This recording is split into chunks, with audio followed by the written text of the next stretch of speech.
Sebelum pertarungan ulang, setelah Portugal menjuari Euro 2016, hingga bintang sepak bola sepanjang masa yaitu Cristiano Ronaldo berlibur berkunjung ke Las Vegas di gym Conor berlatih. Mereka pun berfoto di dalam oktagon dengan telanjang dada, memamerkan otot masing-masing. Kata Ronaldo dalam Instagramnya, "Menyenangkan bertemu denganmu, bro." Di UFC 202, seperti biasa, Conor melontarkan trash talk-nya untuk menjatuhkan mental lawannya. Tapi mungkin hanya dua orang yang tidak terpengaruh dengan trash talk-nya Conor, yaitu pertama Nate Diaz, karena mental jalanannya, bukannya jatuh mentalnya, malah semakin ingin menghabisi lawannya. Kedua, yaitu Khabib Nurmagomedov, yang punya iman yang sangat kuat. Ketika Conor mengatakan, "Menimbang hal-hal yang ada, saya pikir saya lebih baik berkonsentrasi mengurus bisnis saya setelah pertarungan ini, daripada mementingkan Nate Diaz." Maka Nate pun keluar dari panggung.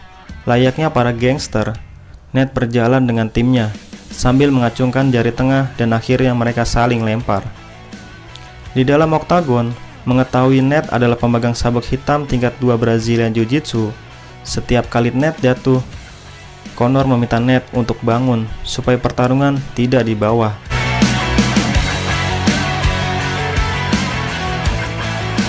Dan karena terlalu kokohnya rahang Nate, pertarungan pun berlangsung 5 ronde penuh, dan akhirnya Conor menang melalui penilaian juri. Pertarungan itu meraih 1,65 juta pay-per-view. Conor mendapat bayaran 43,9 miliar. "Conor, pertarungan tadi itu sangat sengit. Kamu sampai harus melakukan berbagai hal. Surprise, kau bajingan. Sang raja telah kembali." Nate Diaz pun minta pertarungan ulang, tapi tidak didengar UFC. UFC malah mengerjakan pertarungan Conor dengan juara kelas lightweight, yang kebetulan saat itu juaranya adalah Eddie Alvarez. Dan seperti biasa, Conor menang mudah, yaitu menang KO dengan pukulan tangan kirinya hanya dalam 2 ronde. Dan Conor akhirnya menjadi double champ pertama dalam sejarah secara bersamaan. Conor mendapat bayaran 43,9 miliar. Aku hanya ingin mengatakan sesuatu dari lubuk hatiku yang paling dalam. Aku ingin menggunakan kesempatan ini untuk tidak meminta maaf kepada siapapun. Sang double champ melakukan apa yang ia inginkan. Memang sebelumnya ada beberapa fighter yang juara di 2 divisi berbeda, seperti Randy Couture, BJ Penn, dan George St. Pierre. Namun, mereka juara di waktu yang berbeda. November 2016, Conor mendirikan FAST, singkatan dari Fighter Aerobic or Anaerobic System of Training, yang sangat berkembang sampai hari ini. 2017, Conor membuat merek untuk pakaian pria modern yang ia beri nama August McGregor. Tahun itu, Conor benar-benar vakum dari UFC. Awalnya cuti karena kelahiran anak pertamanya, namun berlanjut, Conor melakukan kampanye berbulan-bulan untuk bertarung dengan Floyd Mayweather. Di sesi konferensi pers, dengan trash talk-nya, Conor dan Mayweather saling ejek, hingga Mayweather menaburkan uang di depan Conor McGregor. Di pertarungan itu, memang di 1 ronde dan sampai ronde 3 didominasi Conor McGregor. Namun, karena Conor bukan petinju profesional, sering kita lihat wasit menghentikan pertarungan karena Conor bertarung seolah di MMA. Karena Mayweather adalah salah satu petinju terbaik sepanjang masa, akhirnya Conor tumbang di ronde 10. Di pertarungan itu terjual 5,3 juta pay-per-view dan Conor mendapat bayaran 1,2 triliun, sedangkan Mayweather 3,9 triliun. Di tahun itu, Conor menjadi endorse untuk Beast by Dre, Monster Energy, Reebok, dan Bud Light senilai 99,4 miliar. Conor sempat membuat insiden di Bellator 187.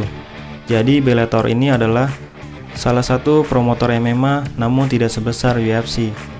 Ketika rekan setim Conor yaitu Charlie Ward akhirnya menang, Conor langsung melompati ring dan masuk arena dan memeluk Ward walaupun Conor bukan cornerman. 2018, Conor dikontrak King Burger. 2018 ternyata banyak insiden sebelum Conor dan Khabib terkurung dalam oktagon.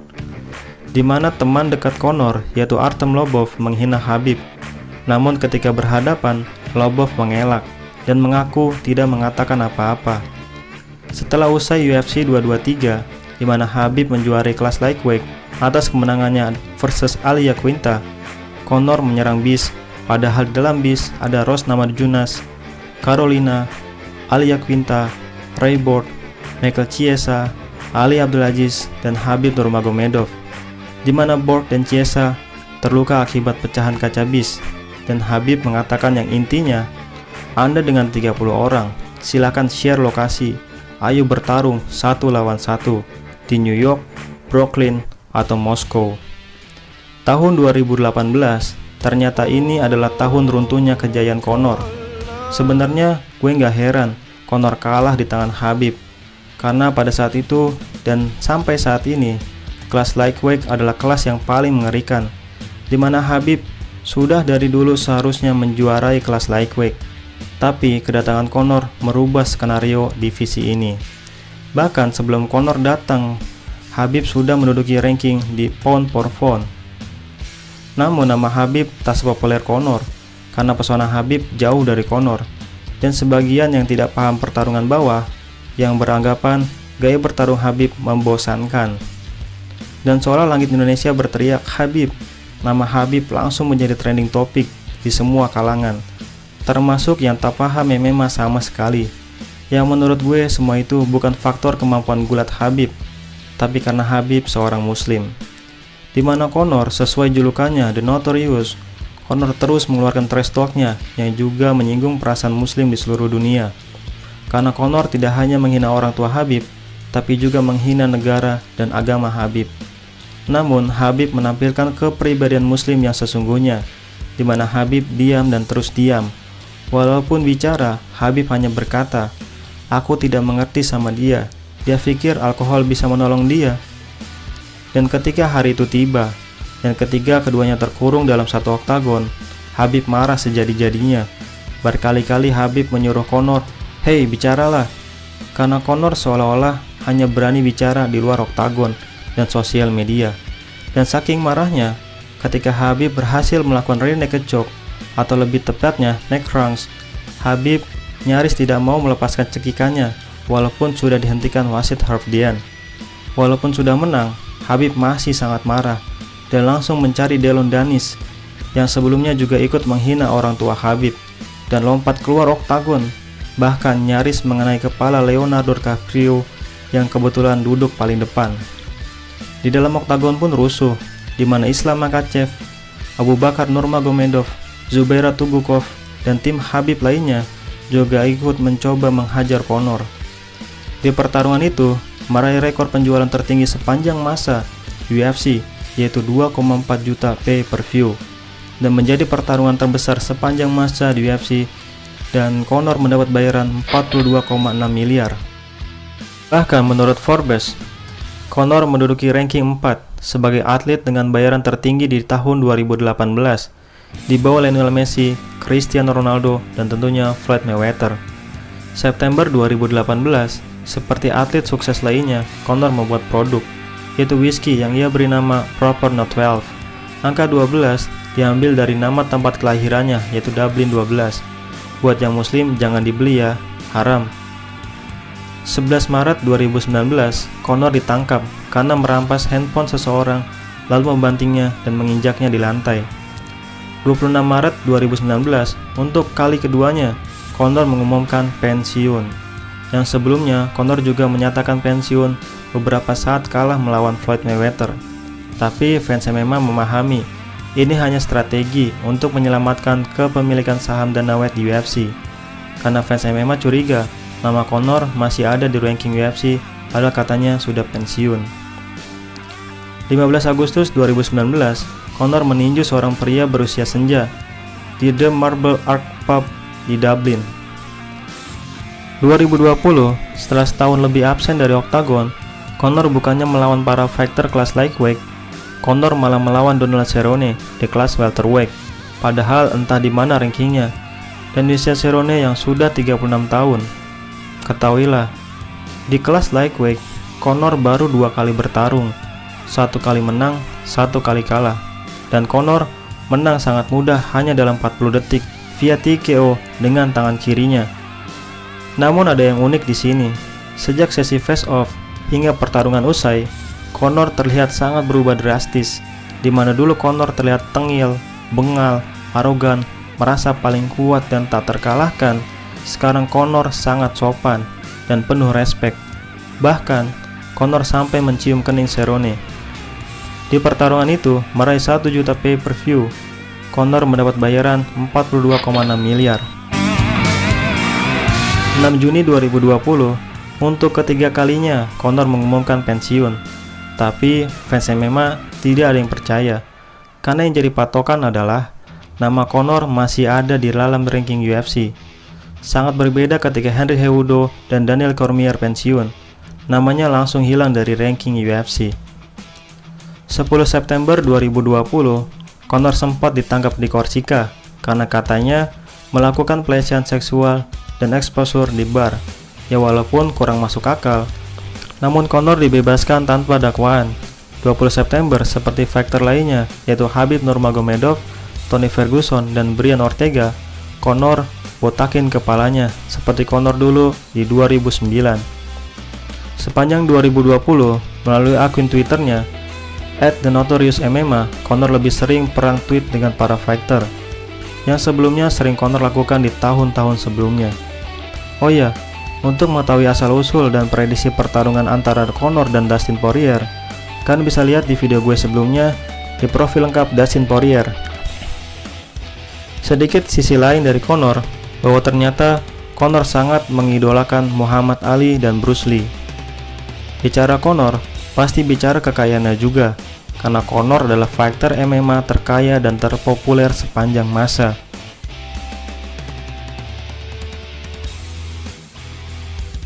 Dilansir media The Sun, Conor punya 3 rumah.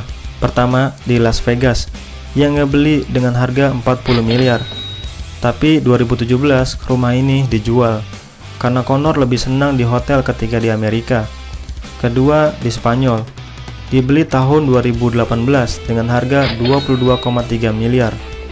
Rumah ini ditempati ketika Conor liburan.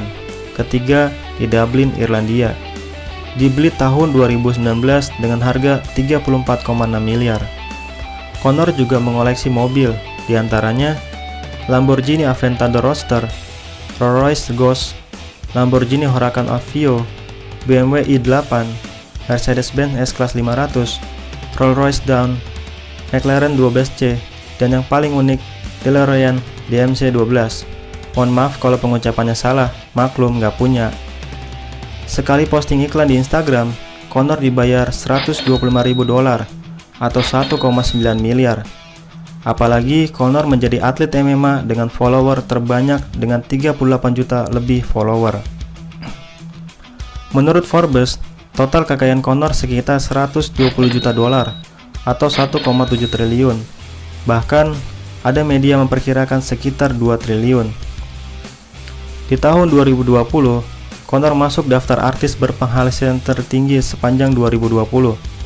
Conor menduduki ranking 53 dengan penghasilan $48 juta atau sekitar 753 miliar rupiah, mengalahkan Jennifer Lopez, Rihanna, Luke Bryan, Will Smith, Metallica, Katy Perry, Lady Gaga, Bon Jovi, U2, Angelina Jolie, dan Oprah Winfrey. Padahal Conor hanya bertarung 1 kali tahun ini, itu pun hanya 40 detik. Bicara Conor dengan keluarganya, sama seperti Dustin Poirier, Conor sangat penyayang kepada anak dan kekasihnya. Seperti apa kata pepatah, selalu ada wanita hebat di belakang laki yang sukses. Dulu, Conor seorang tukang ledeng. Setelah bertemu dengan Devlin di tahun 2008, Devlin mendukung sepenuhnya impian Conor untuk menjadi petarung MMA. Devlin rela menjadi tulang punggung dengan gaji hanya 26 juta per tahun. Dan saat itu, Conor tidak punya uang sepeser pun. Katanya, kekasih saya telah bekerja keras selama bertahun-tahun dan tetap setia menemani saya saat saya tidak punya apa-apa dan hanya sebuah mimpi saja. Akhirnya, saya bisa memberikan apa saja yang dia mau dan berkeliling dunia bersama-sama. Suka duka sudah kami jalani sejak lama, dan saya bangga. Dan selain dari trash talk Conor, tanpa kita sadari, Conor juga sering mengucapkan kalimat positif, yang menurut gue justru ini yang membuat Conor sehebat sekarang. Dan semoga ini menginspirasi gue dan kalian. Di antaranya, keraguan hanya dihilangkan dengan tindakan. Jika kamu tidak bekerja, maka disitulah keraguan masuk. Tidak ada bakat di sini. Ini kerja keras. Ini adalah obsesi. Bakat tidak ada. Kita semua sederajat sebagai manusia. Kamu bisa menjadi siapa saja jika meluangkan waktu.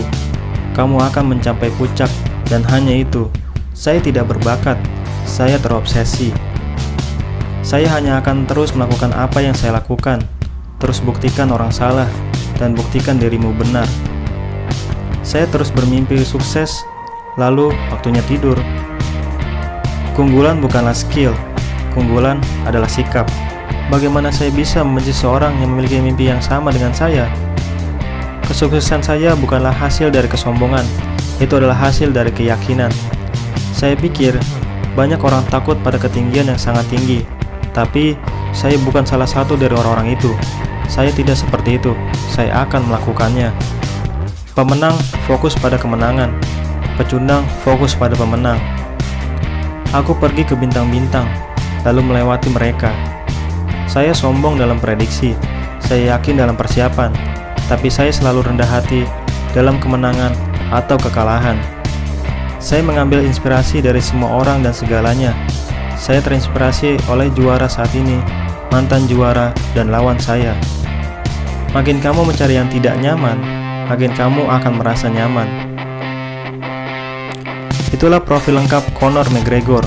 Walau sebenarnya masih banyak yang harus dibahas, dan banyak part yang gue singkat, tapi semoga kalian puas dengan video ini. Siapa selanjutnya fighter yang harus gue bahas? Silahkan tulis di kolom komentar, dan jangan lupa like and subscribe channel gue Obrolan Fighter. Terima kasih.